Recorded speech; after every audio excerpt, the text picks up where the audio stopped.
Welcome, everyone. This is a little bit different intro. I'm usually jumping into the room and welcoming this as the No Stroke podcast, but in this special event, we're doing a an educational sort of a crossover piece for the Stroke and Young Adult Consortium, and we're very fortunate to have for our first topic in the consortium on PFO associated stroke. We're very blessed to have a member of the consortium, Dr. David Thaler, along with my usual co-host, Mike Garrow, for this podcast. So welcome, Dr. Thaler. Love to have you tell us a little bit about what you do on the clinical side and also something sort of about yourself personally when you're out of the hospital. Thanks. Well, it's really nice to be here. I appreciate the invitation. Yeah, I'm David Thaler. I'm a vascular neurologist. That means I'm a neurologist first, and then I have extra training in stroke neurology and subspecialty certification. So two tests I had to sit. I work at Tufts Medical Center in Boston. I'm the immediate past chair of the Department of Neurology, and now I'm a stroke neurologist. So I see patients in the emergency department when they're having strokes. I see them in the hospital when they're recovering from strokes. I see them in the outpatient clinic.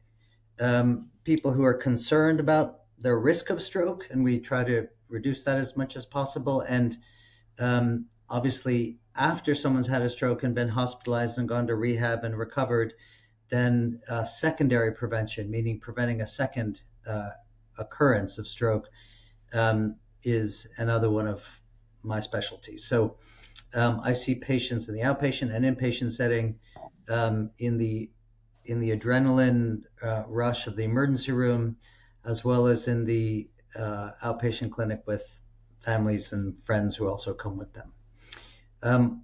What do I do when I'm not doing that? I like traveling a lot, which I've done a lot of over the years.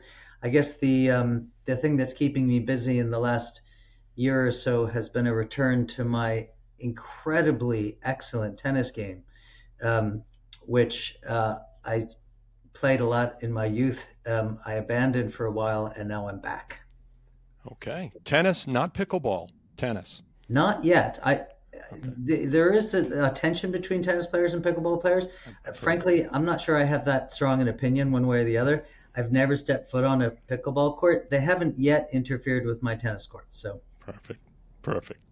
no, no. So thank you for that intro. And for folks that might be tuning in for the first time, either over audio or maybe on the YouTube channel at SAYA, might be meeting Mike and I for the first time as well. I'll just say, you know, I I'm personally connected. I mean, you can say my heart is connected with this topic that we're going to be talking about today, and I can tell you a little bit why it matters to me as we go on in the discussion. But I want to give you credit, David, because we're meeting with the SAYA Consortium. One thing really resonated, and you and I connected after, is that you wanted this piece to be about the medical side and the clinical side, but you also really wanted to hear the patient perspective related to this topic, and I appreciate that. And you know, why this matters to me, there is a link between PFO and stroke, and there's a knowledge gap, and the importance of patient education. It has improved, and I can tell you, when I say it's personal, I've been involved in this area for quite some time. Um, in full disclosure, I hope we can get to some of the topics today, but in January 2009, as a patient, I found myself on the cover of the business section of the New York Times. And the topic, or the title, was Popular But Not Science. And the subtag was, "A device to avert strokes lacks proof that it works." So I've been on this journey and hoping to further educate individuals that, like myself, um, would want to know more about, does it work now? And where are we in that continuum of care? And I hope that it's an area that we can hear names in the media sometimes, and when you hear the term PFO, you oftentimes don't hear it unless there's an athlete connected with it. When you go down the list, like certainly here in New England, Teddy Bruschi, Serena Williams, other names come to light, Chris Letang, but there are hundreds and hundreds of individuals that aren't celebrities that want to know more about how this condition is diagnosed, treated, and I hope we can jump in to a lot of that today. But let's dive in with the basics, I guess, and really for individuals that are learning about PFO for the first time, what is it? Yeah, good question. So PFO stands for patent foramen ovale. It's Latin. Patent means open. Foramen means hole, and ovale means shaped like an oval. So it's an open hole that's shaped like an oval, which sounds stupid when you say it in English, but PFO is how we generally refer to it.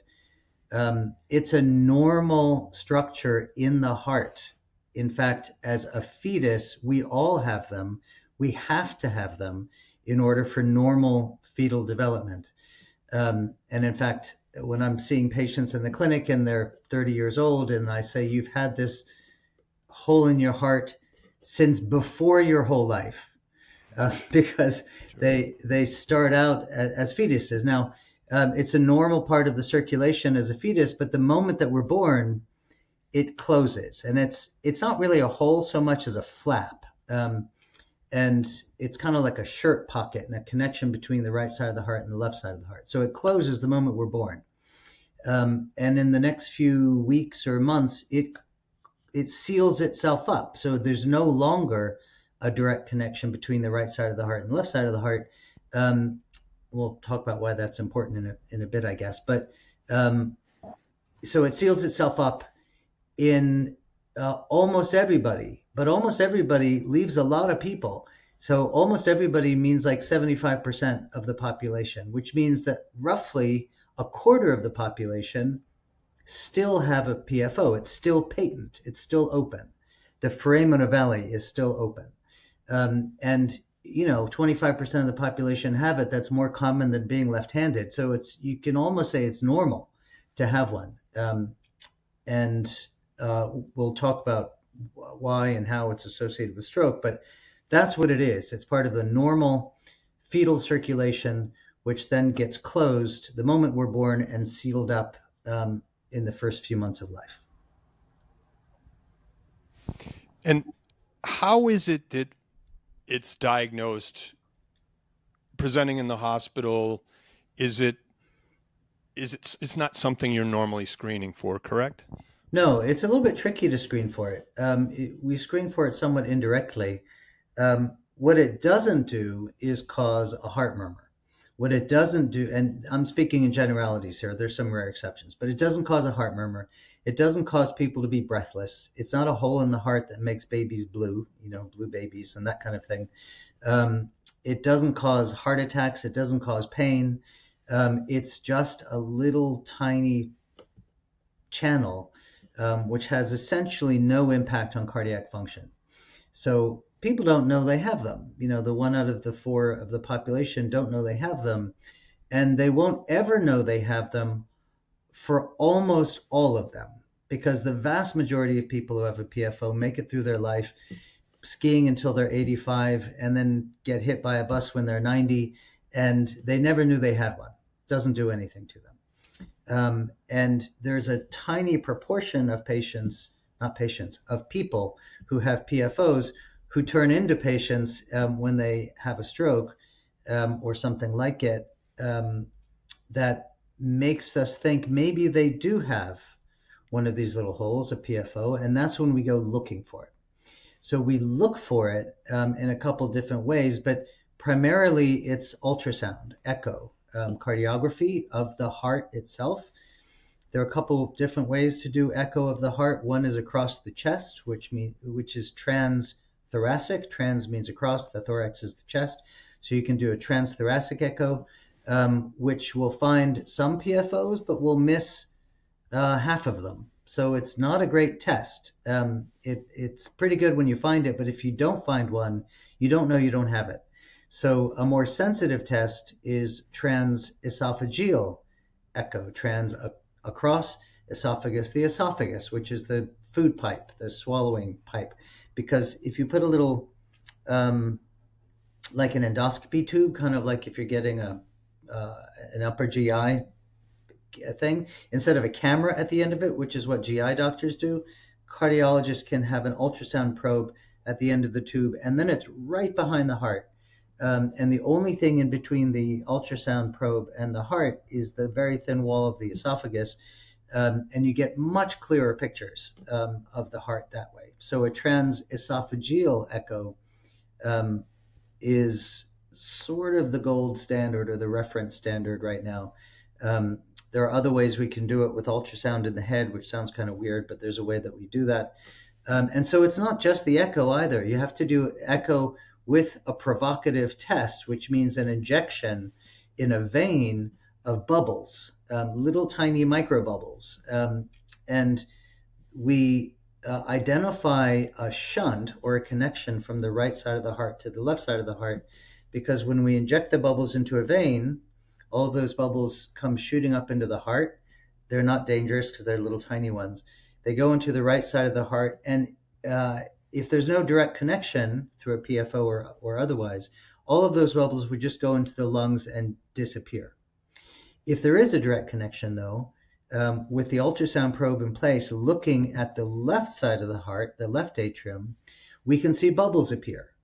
Bubbles shouldn't appear in the left side of the heart after you inject them in the vein and they go into the right side of the heart. So if we see the bubbles showing up on the left side of the heart, we know there's got to be some connection between the two.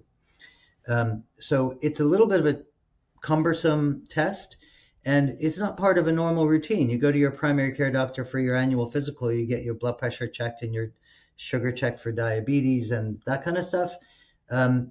We don't check for PFOs. It's not part of a normal everyday screening test. Yeah, and if you were maybe in that 25% of the population, you got this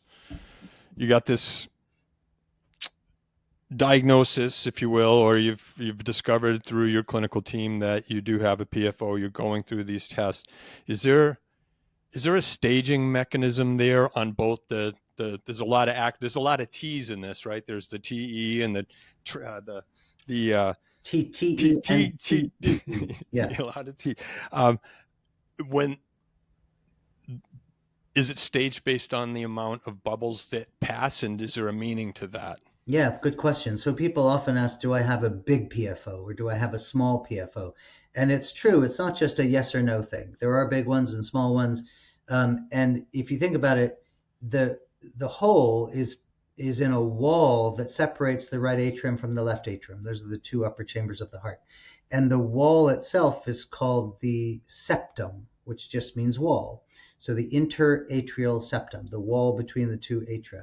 And that septum can be a tight one, or it can be kind of a floppy one with a bit of extra tissue in it. And so the appearance of the PFO does have some bearing on how likely it is to allow a stroke to occur, and we can talk about how that happens, allow a stroke to occur, but also importantly, it has some bearing on the risk of recurrent stroke. And it also helps us decide who might benefit from PFO closure compared to just treating patients with a blood thinning pill like aspirin, for example, instead. Mike, if this was you, how would you be overwhelmed at this point if you were going through this process? Absolutely. Yeah. And I think the scary thing here, right, is it's part of why we're discussing this as part of the SAYA Consortium is, right, there's the risk for younger population. David always likes to tell me he was young when he had his I was once. But let's kind of transition into that. Like, why is this a concern? And why do PFOs kind of cause this concern for, stroke risk, and specifically, obviously, for young stroke survivors? Yeah, so thanks for bringing that up. So, stroke is not a disease, it's the endpoint of many other problems. And people think of it as a disease or a problem that occurs more often in the elderly, which is certainly true. Yeah, out of 100,000 people, there might be 3,000 or so per 100,000 people who, in their 70s and 80s and maybe 90s, who are going to have a stroke each year, something like that. That's pretty high. Stroke in the young is much less common. It's not 3,000, it's more like 300 or 150 or even 100 per 100,000 20-year-olds per year. So it's much less frequent, but it's definitely not zero. And so that's why we have an interest in it. And the causes of stroke are very different throughout one's lifespan. So the older stroke patients tend to have much more atrial fibrillation, which is an irregular heart rhythm, atherosclerosis in the carotid arteries, which is hardening of the arteries from high blood pressure and diabetes and high cholesterol and smoking and alcohol and that kind of stuff. Causes of stroke in younger people tend to be congenital problems, these PFOs. Congenital mean things that you're born with, blood clotting disorders, tearing of the arteries, that kind of thing. So people often ask, why is a hole? What does that mean? I'm going to have a stroke? A hole in the heart. There's nothing fundamentally dangerous about having a little hole in the heart. That's not making blood clots, probably. But the issue is this. I think all of us, all the time, when we're sitting in a bus for a long period of time or we're in a meeting and crossing our legs, we form little tiny blood clots. And when I say tiny, I mean really tiny, like a quarter of a grain of rice, kind of tiny, in our calves, in our thighs, in our pelvis, whatever. We form little tiny blood clots in our veins. And those little tiny blood clots in our veins are clinically insignificant. They don't do anything to anybody. But they can occasionally leave the vein. And when they leave the vein, they go traveling up the bigger and bigger veins. All the venous blood comes back to the heart. So we have venous blood coming into the heart with every heartbeat. And occasionally, rarely, one of these whooshes of blood coming into the heart will have a little tiny quarter of a grain of rice size blood clot in it. Now that little blood clot's in the right atrium. Almost always, that little blood clot's going to go into the lungs. And a little blood clot that size isn't going to do anything to the lungs. It's not a pulmonary embolism in the way we usually think about it, which is a potentially fatal problem. These little tiny blood clots just land in the lungs, get soaked up, and cause no problem. But if there's a connection between the right side of the heart and the left side of the heart, bypassing the filtering that the lungs do of these little tiny particles, then that little tiny blood clot can squeak across into the left side of the heart, and now it's on the arterial side. That's the side of the heart that pumps blood from the heart out to the tissues. And if that little tiny blood clot takes a right turn and a left turn and a left turn and a right turn and a right turn and a left turn and ends up in your toe, you would never notice it. It's of no consequence if you get a tiny, tiny blood vessel blocked in your toe. On the other hand, if it takes a right turn and a right turn and a right turn and a right turn and ends up right behind your eye or in a delicate part of the brain, those tissues are very sensitive to disruption of blood flow. So it's really a chance occurrence that you get a little tiny blood clot forming in a vein. It makes it up to the right side of the heart. It bypasses the filtration of the lung by going directly into the left side, and it takes just the right route to cause trouble somewhere in the nervous system. So that's how the PFO is thought to be related to stroke. The term of science is paradoxical embolism. The paradox is that it's a venous source, meaning it's on the vein side, which is on the right side of the heart, but it then appears on the arterial side, on the left side of the heart. which shouldn't happen. If you have a venous source embolism, it's a vein that comes up to the right side of the heart and goes into the lungs. That's where it's supposed to go, if it's going to go anywhere. But the paradox is that sometimes it can appear on the arterial side. So that's how the PFO, we think, is most likely to be related to strokes happening. And I might say one other thing. When we see young stroke patients, and we look for irregular heart rhythms and carotid disease and all these other sort of regular stroke mechanisms, and we don't find anything, they end up in this bucket. Historically, we're sort of moving away from this now, but historically they ended up in this bucket known as cryptogenic stroke. Crypto means hidden, and genesis means source. So it's a stroke with no known source. Obviously, there's something that caused it, but we just can't find it. If you do transesophageal echo in patients with cryptogenic stroke, we don't find 25% of them with PFOs. We find about 50% of them with PFOs. So PFOs are clearly overrepresented in this cultivated population of stroke patients who have no other good explanation for it. The trick, though, is to look at an individual patient who's had a cryptogenic stroke and in whom we find a PFO, and be able to say to them, your PFO caused your stroke, as opposed to your PFO is part of the 25% background and we just bumped into it and had nothing to do with your stroke. That's what we've worked on for a long time now with colleagues around the world, to come up with a way to statistically approximate an individual patient's likelihood that their discovered PFO was in fact causally related to the stroke, rather than just an innocent bystander that we bumped into.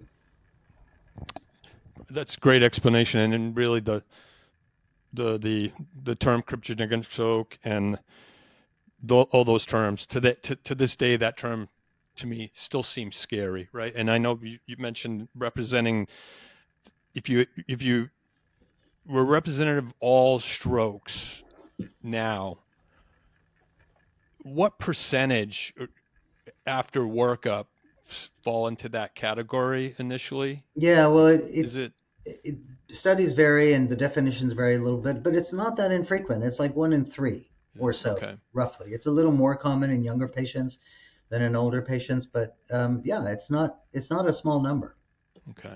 So there are certain conditions, and we talked about younger stroke, or certain lifestyles, or certain, and I'm always wondering on your side, on the clinical side, when you're doing their history and they come in and they're presenting, we know that, or we think we know about certain things like scuba diving, climbing at altitude. Is there certain things that make that defect or that?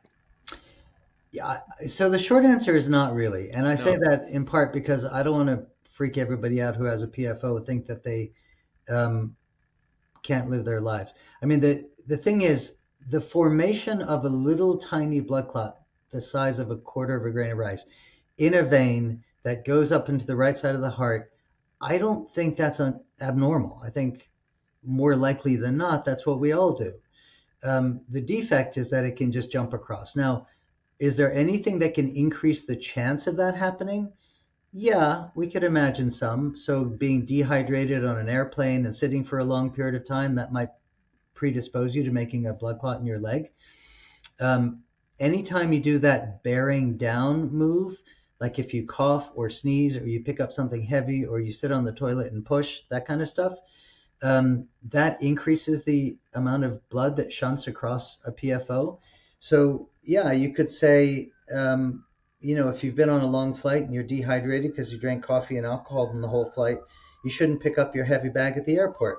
But that's kind of silly, frankly, because the chance is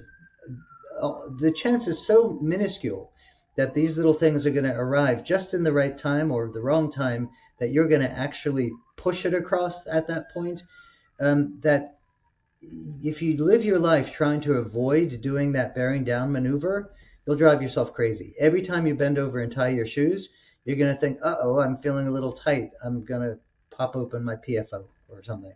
So that's a long answer to the question, which really is no, that there aren't really lifestyle issues, I think, that make this happen. It's just a fluky thing that some people are born with, and at just the wrong moment, something happens.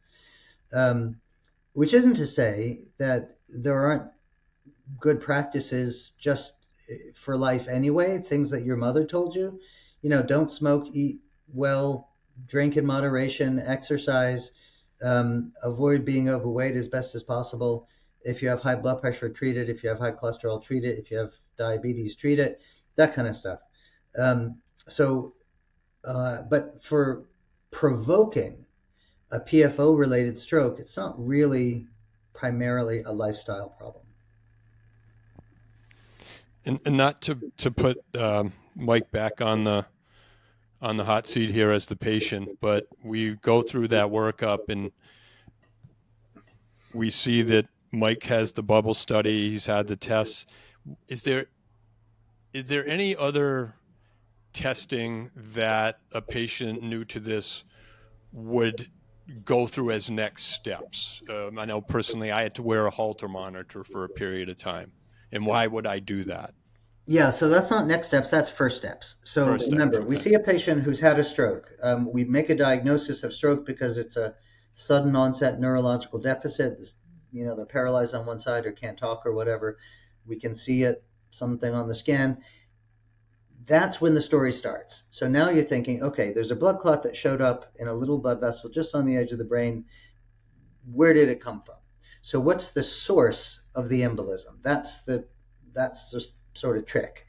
And that's when we just go looking through everything we know to look for. So we look at all the blood vessels from the head down to the heart to see if there's a tear or a narrowing or a plaque or something that might have predisposed. Carotid web is another young stroke mechanism. So is there something that predisposed that person to that blood clot showing up there? We look at the blood vessels. We look at the blood itself to see if the blood is too sticky for some reason, or if somebody's taking exogenous estrogen. That means estrogen hormone from outside their body, and that's like the oral contraceptive pill or HRT, hormone replacement therapy for postmenopausal women. So estrogen can increase the stickiness of the blood. The reason to wear a Holter monitor is that we want to make sure that somebody doesn't have atrial fibrillation, which is an irregular heart rhythm, which is frequently paroxysmal, meaning it comes in paroxysms or episodes. So you can have atrial fibrillation for 30 seconds every 3 days, or for a week every 4 months, or whatever. It can come and go. And the only way to find it is to watch every single heartbeat over some period of time.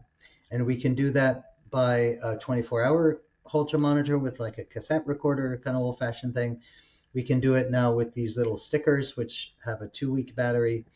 And we can even implant a little tiny device about half a stick of dentine gum. It's a little tiny thing that goes just under the skin that has a 3-year battery that can stay in there and records every heartbeat for 3 solid years. And the reason to do that is to see if somebody is having episodes of atrial fibrillation, this irregular heart rhythm, because that can cause a stroke. And we do all of these things first before you end up in the category known as cryptogenic. Cryptogenic doesn't mean we didn't look. Cryptogenic means we looked at everything and still can't find a cause.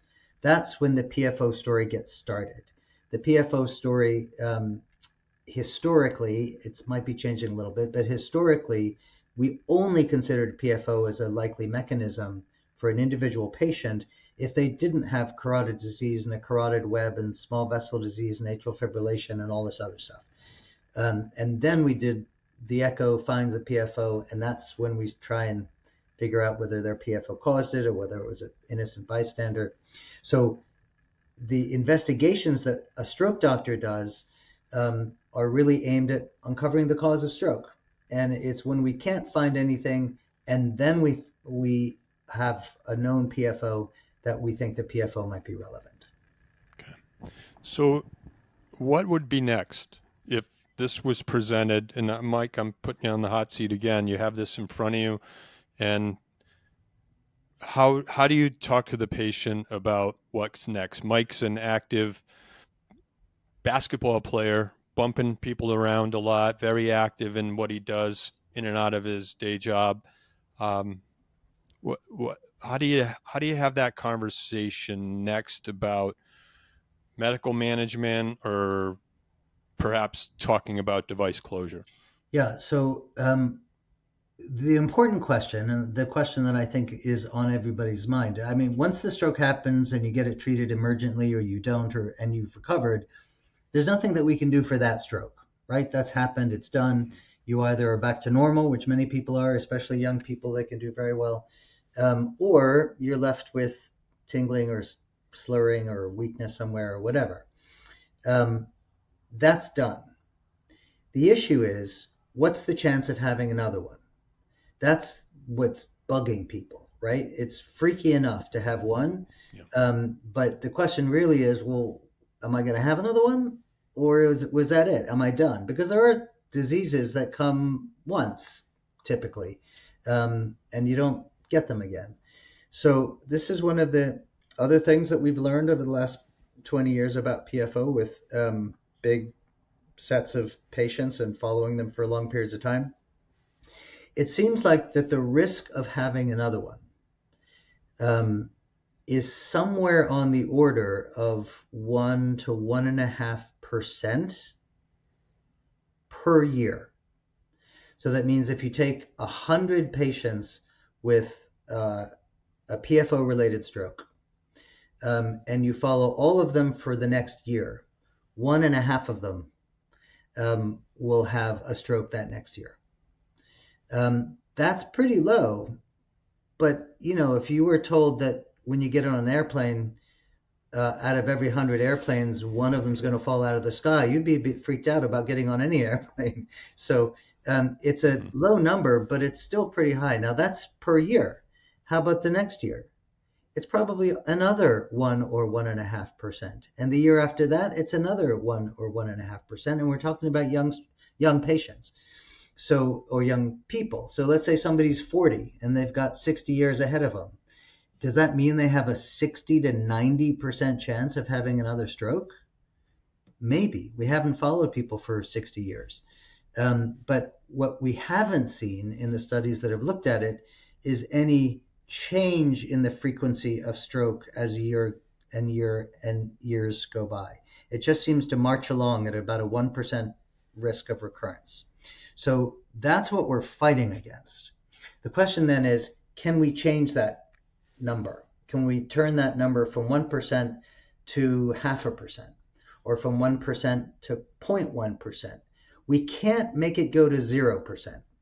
And the reason I say that is that PFO-related stroke is just one way you can get a stroke. All these other ways could still happen. Even if we cure PFO-related stroke and make it completely go away, you still have a population of stroke patients who are allowed to get atrial fibrillation 10 years later, or who are allowed to get carotid atherosclerosis 5 years later. So strokes will still occur. It will never go down to 0%. But what we want to do is reduce PFO-related recurrences. And that's where the trials have come in. So historically, the best way to prevent recurrent stroke is to use risk factor modification, blood pressure, diabetes, cholesterol, all that kind of stuff, but then also use some kind of blood thinning pill.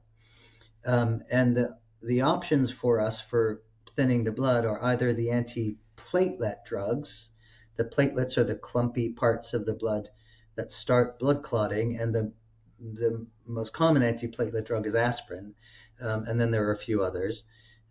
Or the anticoagulation drugs, which don't work on platelets, but work on the proteins in the blood that form blood clots after platelets have clumped. They're a little more expensive, a little more bleeding complications, and so forth. So we've had the antiplatelets and the anticoagulation drugs. And so historically, we've been using aspirin in general for secondary stroke prevention, meaning preventing the second stroke from occurring after a first one has occurred. But this technology created really in the early 90s, maybe even late 80s, of a way of closing the hole without surgery. There have been surgical closures too, but that's a big deal, right? That's open heart surgery, opening the chest, getting into the heart, stopping it, cutting it open, getting in there, sewing up the hole, and then putting people back together again. That's a big deal. That's not what we generally do. So the technology to close it without doing all of that is based on catheters that go in the groin and can deliver a device that holds the hole shut, and then the normal lining of the heart covers over the device and seals the hole closed. And we've been testing now several different kinds of devices that do that. And the trials that I'm referring to were conducted by stroke and cardiology doctors all around the world together throughout the 90s and 2000s. And it relied entirely on incredibly courageous and helpful patients who hear this story from us, which is, we think you had a stroke. You had a stroke. We think it's from the PFO. We can't be sure, but we think it is. And we can close your PFO with a procedure that doesn't take very long, or you can continue taking medicines. We don't know the best way to prevent a stroke. And we didn't have available to us approved devices for PFO closure. So I'd be sitting with a patient having this long conversation like we're having now, and I would invite them to help us to answer the question, which is PFO closure better or the same or worse than taking an aspirin every day? And the way we answered that question was by confronting courageous patients and then and when they gave us their permission, we would basically flip a coin. Half of them would get the device and half of them would carry on taking medicine. And then we would follow along. And year by year, there were a few strokes here, a few strokes there. There were 6 different randomized clinical trials that basically flipped a coin for these several thousand patients who were willing to help us answer this question. And they came out in 2017, and then again another 1 or 2 a couple years later. And what's very clear is that in the right patients, PFO closure clearly reduces the risk of recurrent stroke. It might even cure PFO-related stroke. It's hard to know because you're never 100% sure when somebody has another stroke why it happened. But there are various reasons to think that the recurrent strokes in patients who've had PFO closure are not PFO-related ones. I don't want to say it's definitely a cure, but it reduces the risk of recurrent stroke substantially, maybe even down to like 0.1%. So maybe down to by 90% in some groups of patients. So patients need to know what's really the risk of just living on, and then what's the benefit of having a procedure, and importantly, what's the risk of the procedure. And if there was no risk to a PFO closure procedure, there would be no argument against screening 8 billion people in the world to find the 2 billion PFOs that are out there and close them all if there's no risk to it. But there's, first of all, a cost, but there's also some risk to the procedure. It's not very high. It's a very low risk procedure, but it's not no risk. The risks really are either access site bleeding and infections and stuff in the groin, which is where the catheters go in. And a handful of people have some heart problems afterwards, but it's really pretty uncommon. The vast majority of patients get the device. It takes about 15 minutes really to deploy it once you get going. It's a very quick procedure. The device gets sealed over, and people head out and live their lives.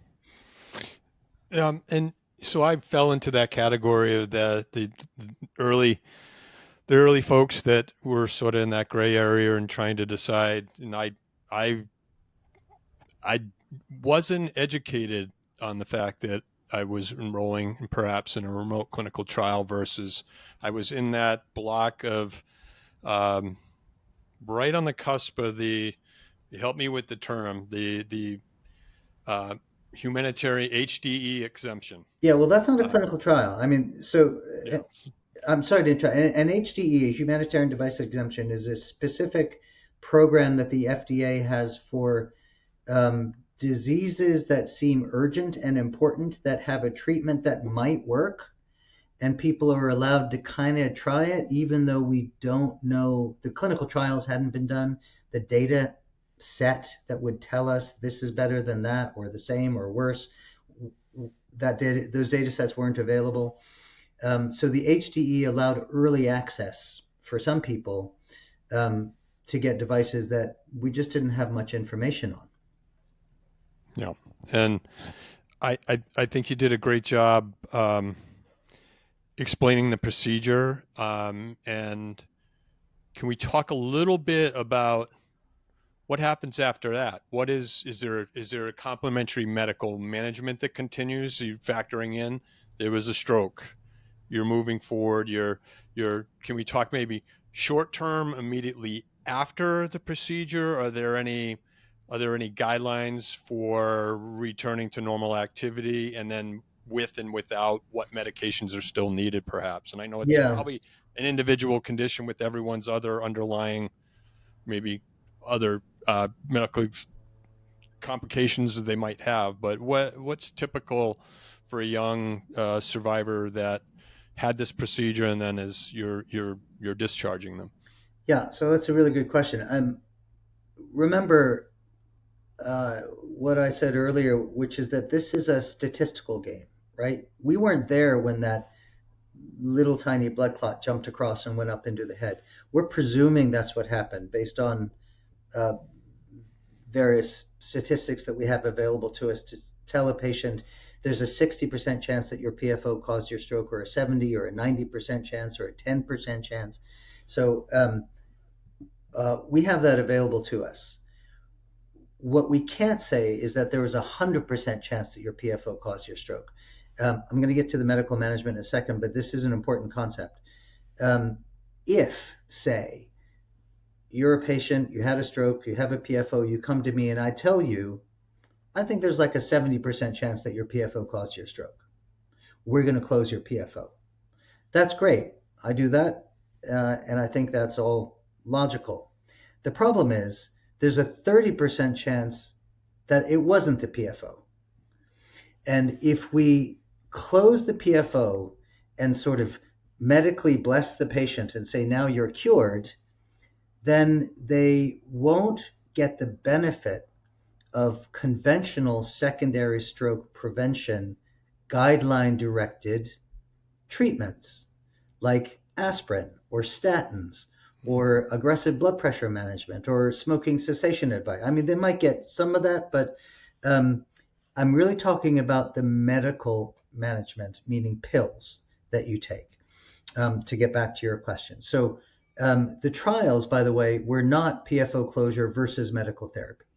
The trials were PFO closure and medical therapy versus medical therapy. And the medical therapy that comes with PFO closure are the blood thinning pills like aspirin. Typically, and you said guideline is a bit too formal. It's more convention at this point, and people are still wondering what's the best post PFO device implant medication regimen. We don't really know for sure, but the convention right now is to use two blood thinning pills, aspirin and clopidogrel, brand name is Plavix, together for a month. After that month, patients are advised to continue taking aspirin. And here's a mistake that I see a lot of people make, in my view. They continue aspirin for, let's say, 6 months. They go back to their cardiologist or even a neurologist and are told, okay, the PFO device is now all covered over, you have no more shunting, you can stop taking your aspirin. I think that's a mistake because that patient is a stroke patient, and we know that the minimal medication for stroke prevention in stroke patients is a baby aspirin, 81 milligrams a day, 75 milligrams in some parts of the world. So in my patients, once the PFO is closed, they're on aspirin and clopidogrel for a month, and then aspirin forever. That's the way I view it. And that's largely because I know that I don't know with 100% certainty that their stroke was caused by their PFO. And aspirin reduces the risk of a second stroke by about 25%. So it's cheap, has very low risk of side effects. There's a lot in the papers these days about using aspirin for health reasons, but people shouldn't confuse what those articles and recent studies have been about. That's been for primary prevention of heart attacks and strokes, and that means preventing a heart attack or stroke in someone who's never had one. Once you've had a stroke or a heart attack, you're now in secondary prevention territory. That's not what all of those articles have been about. Yeah, and that's a really important point. As a patient, I can tell you, stay on your aspirin. I'll tell you, I got a little lazy in secondary prevention for a while and had a scare enough to get me back onto my baby aspirin regularly. So, Good. And we touched upon. I wanted to maybe.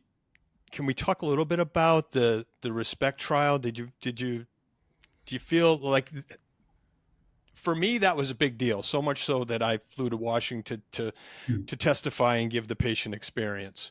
And can you talk about why that, it took a long time to get this data, and why was it important in this whole process of giving patients more options for? Yeah, well, I mean, I guess you start off asking the question, how do we know anything in medicine? How do we know that this causes that? I mean, people used to think bloodletting worked because someone would be sick, they would do bloodletting, and then they'd be better.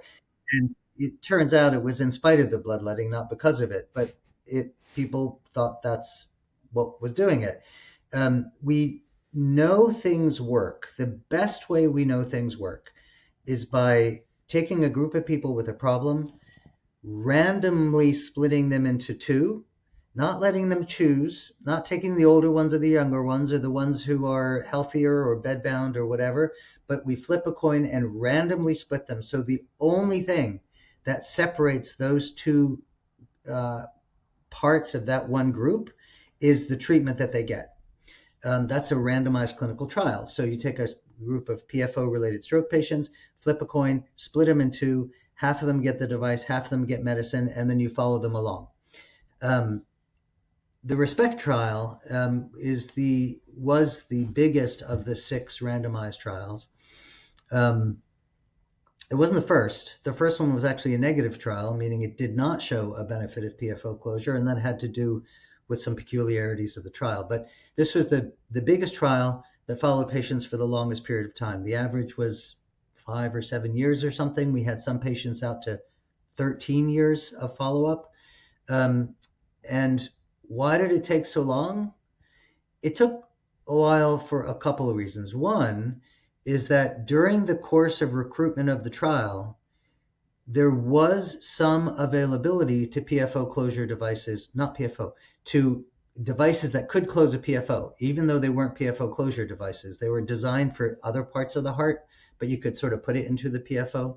So during the period of time in the 90s and early 2000s when we were doing the study, there were some patients who were being told by their very well-meaning doctors, you got to get your PFO closed. Go see this cardiologist and he'll close it. And they would use a non-PFO closure device and put it in the PFO.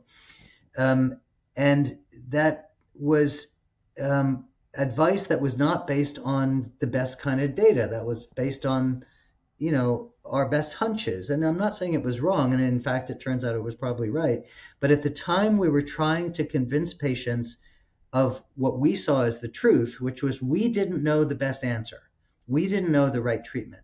We were at what's referred to as equipoise. We were equally poised between these two treatment options and trying to decide between them. If patients were being told that we're not at equipoise, that we know you should get your PFO closed, they would run off and get their PFO closed. Or conversely, if patients were told, these cardiologists are cowboys. They just like putting things in hearts. You should stay away from them. We don't know that it's the right thing to do. They would run away for another reason and not want to get their PFO closed. So it took a while because we had to get well-educated patients who understood the issue and were willing to help us answer the question. And then this is a pretty uncommon it's a pretty low recurrence rate. So we couldn't follow everybody for 6 months because there were hardly any strokes happening. You had to have enough strokes occur to see that there was a difference between the two groups. So you need a big group of people. You needed to follow them for enough time where you were getting enough strokes that we could get an answer. And so that's why it took a while. And the device that we tested in the RESPECT trial was the first one that got approved in the United States for PFO closure. And it's still going, still available. There's one other one now that's approved, and some other ones are being tested. So it's certainly not the end of the story from the device perspective, but it proved the principle, which is that PFO closure in the appropriately selected patients is associated with a reduction in the risk of recurrent stroke. So you brought us through this journey, David, right? And I think, as much time as I spent here with, David Dansrow, and hearing his journey, it was interesting. It was such an informative session. So thank you for kind of, bringing us through really the process for, folks who might be listening, just trying to understand, what could, this underlying condition be meaning for my stroke risk if I do have it, like the whole process, right? And we know there's many people out there that, this type of education is tough to find, right? So I think, as we move into the end of this, I'd love to hear more of, now we're at this point of our journey, right? And what's next for PFO when it comes both to closure or PFO closure, but also one thing that really stood out to me was the diagnosis side of this as well, right? It seems because it's such a small risk, right? And the fact that it is a bit of an intensive, somewhat risky surgery, the screenings don't happen as often. But I mean, if we're able to do the research that's showing, yes, there are more, relatedness with PFO and stroke, within this cryptogenic population, right? Identifying that there is a subset and a connection. Do you see that as changing the course of screening over time? And maybe do those screenings become easier? Yeah, really good questions. I think one thing that patients should do, especially young stroke patients, is recognize that cryptogenic, as I mentioned before, doesn't mean we haven't looked and we can't figure it out. Nobody knows what the cause of a stroke was until you go looking for it. In my view, especially in young patients, a transthoracic echo, which is often the first ultrasound test of the heart that's done, is not adequate to exclude a PFO. But many doctors, especially non-neurologists, especially non-stroke neurologists, and even some stroke neurologists won't go the next step and do the transesophageal echo. In my view, until you've been fully investigated, you're not in fact cryptogenic. Until you're fully investigated, the category that you're in is incompletely investigated. So I think patients need to be aware that you can miss this important cause of stroke on a transthoracic echo and shouldn't settle for that as the test for excluding it. So I guess that's my first thought about that.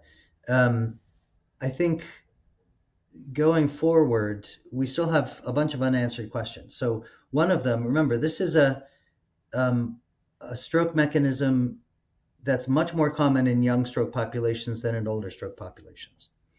But PFOs don't go away when you get older. In fact, there's some evidence that suggests maybe they even get bigger over time, if that's important. But let me just finish this one thought. The RESPECT trial and most of the other trials were in young stroke patients. And young was defined as between 18 and 60 for the most part. But that doesn't mean that if you have a stroke that's otherwise cryptogenic and you have a PFO that looks like a high risk one and you're 61, that your PFO didn't cause your stroke and you might not benefit from PFO closure. But there's controversy about what to do in the older patients who aren't part of the database that was created by the randomized trials, which only tested this in younger patients. The average age was 46 in the randomized trials. So we are forever confronting insurance companies and Medicare and stuff when we have a 65-year-old or a 68-year-old or like a 77-year-old that I think probably does have a PFO-related recurrence that needs closing, but they're so much older than the population that was tested, might be riskier for the procedure. That's also true, that the decision-making is a little bit trickier. So how to approach the older patients with PFO is important. And then the final thing I'll say is another open question is, are there any PFOs that we can identify that are so risky that we should close them before a first stroke happens? So is there a high enough risk population that we should go looking before a first one? And that's still an open question. Yeah, I know when we're wrapping this up, but in terms of like future research, you brought up a very good point, David, about, and it's always been a burning question for me because I've been doing a lot of, I would say, citizen science on this in terms of talking to a lot of people. I'm very public about my journey. Seems like on that age differential, and also from a physical therapy perspective, knowing what happens with skeletal muscle as we age, is there something about that 30 to 40-year-old window where you can have this thing for a third of your life?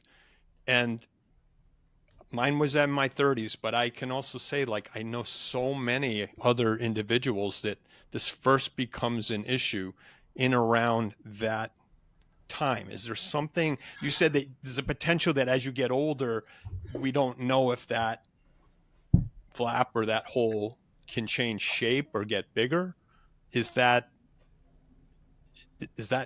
even something that's been talked about or thought through? So I don't think there's a dangerous age. I think it's just a statistical game. I mean, I treated a 16-year-old who is the son of one of our outpatient clinic receptionists who had a stroke in his eye, and he had a PFO. So it happens at any old time. The thing about age, it's a little bit confusing. So people think of PFO as a young stroke mechanism. And that's because for young stroke patients, there aren't that many mechanisms for getting a stroke. Okay. There's PFO, there's torn arteries, there's other heart problems, there's blood clots, hypercoagulable states and so forth. So there aren't that many causes of stroke. And stroke, like I said before, is much less common in younger patients. As we get older, the types of strokes, the choices that we have for creating a stroke become so much more common. High blood pressure related strokes, plaque related strokes, atrial fibrillation, heart attacks, all that kind of stuff can cause strokes, and strokes are way more common. So PFO related stroke becomes much less common amongst stroke patients. But at the same time, PFO related stroke might actually be increasing with risk as people get older. And that's because as we get older, we sit around more, we gain weight and don't move our legs so much. We get more cancer and are prone to making blood clots. So PFO-related stroke might actually increase over the course of someone's life, but amongst all of the stroke patients that strokes that are occurring, they become less common amongst those age groups.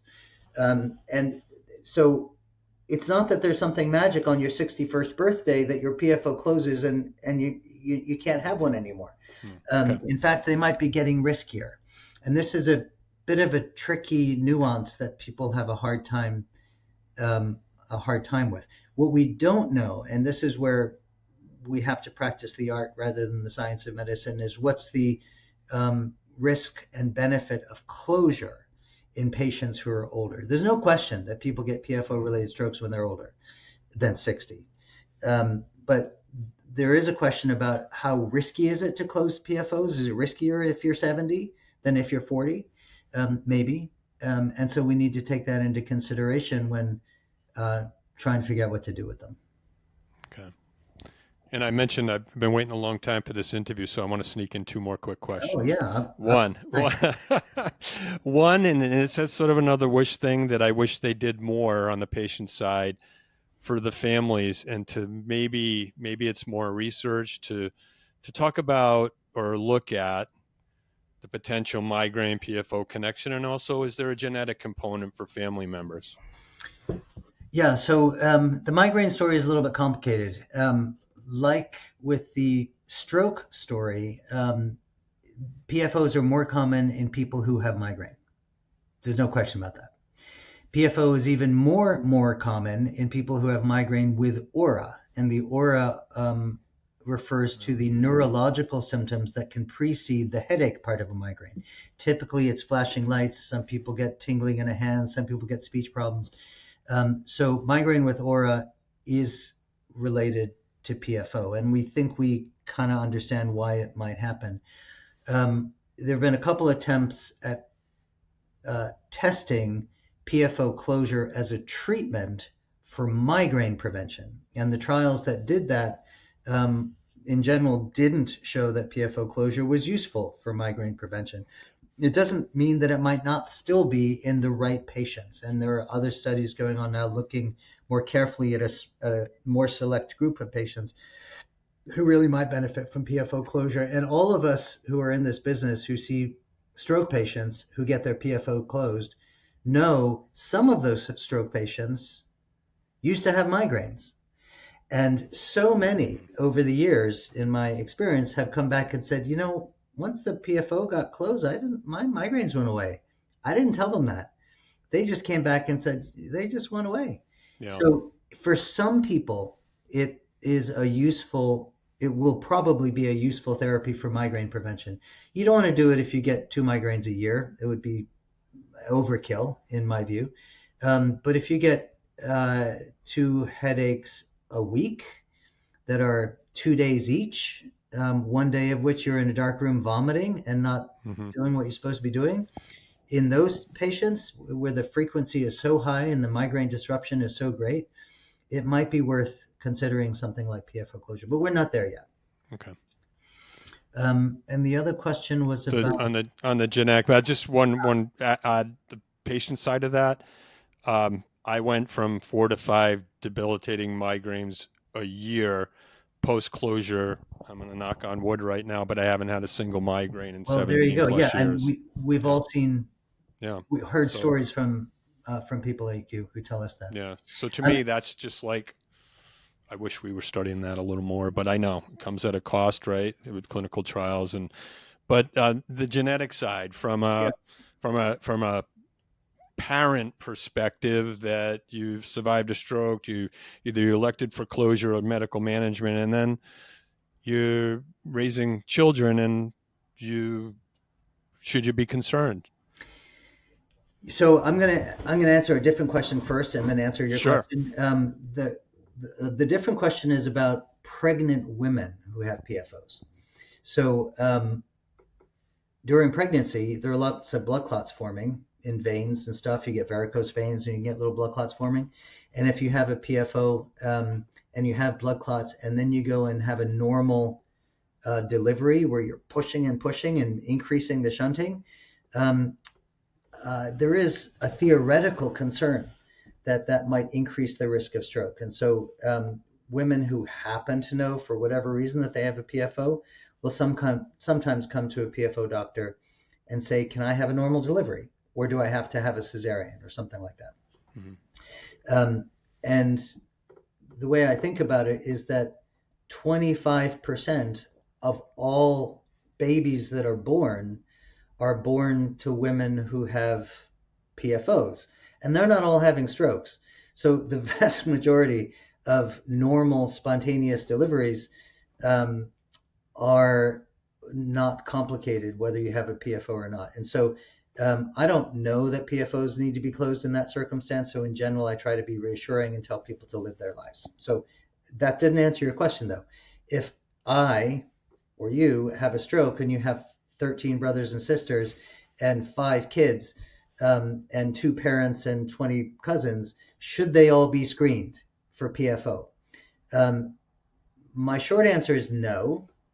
And the reason for that is that, first of all, there's conflicting evidence about whether PFOs run in families or not, or if it's really just sporadic, one of those things that happen to happen in this baby but not in the other 12.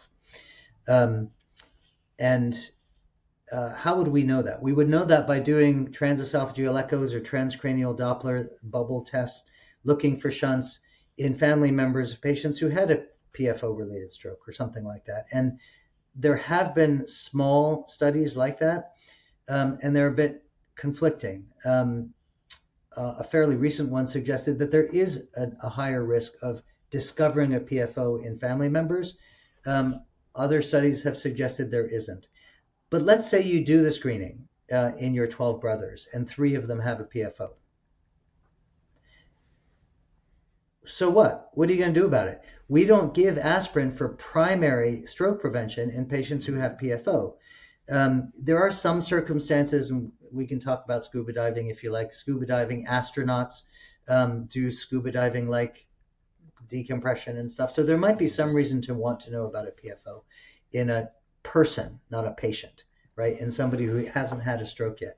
But in general, an incidentally discovered PFO, one that hasn't caused any trouble, I wouldn't advise.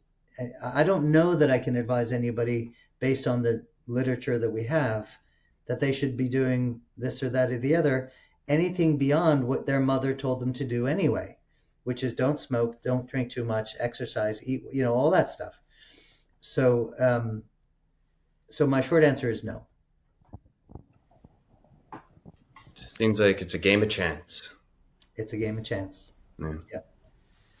Well, Mike, is someone learning for the first time a little bit more about PFO? Do you have any other burning questions for Dr. Thaler?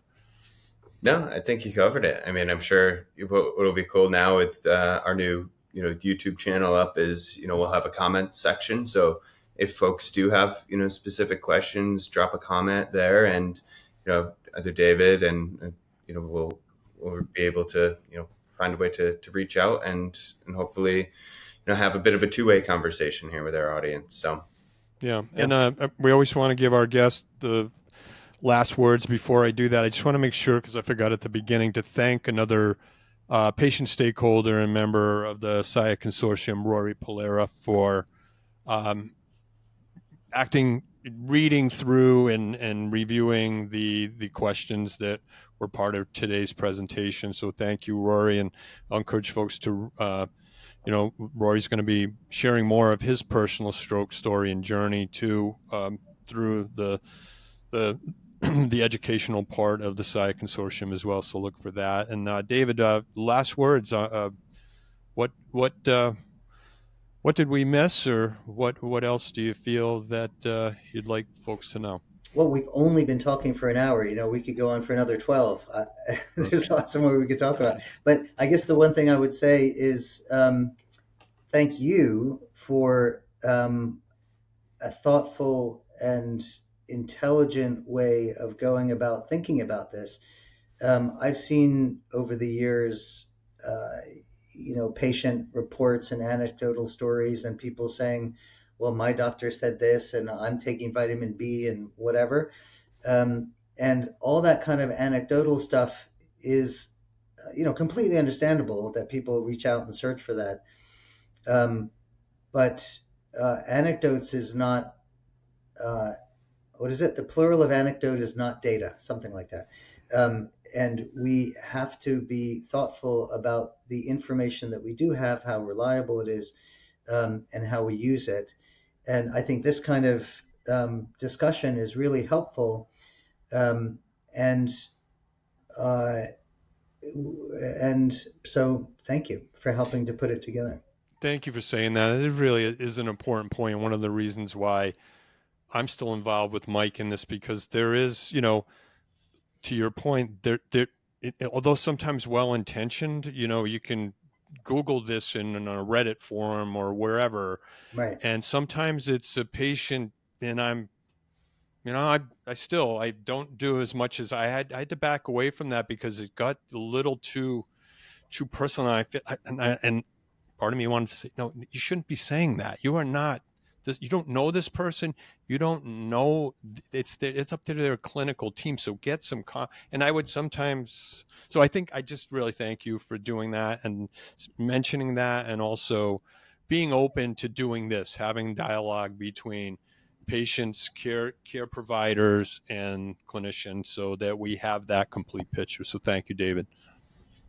Yeah, it's a pleasure. Nice.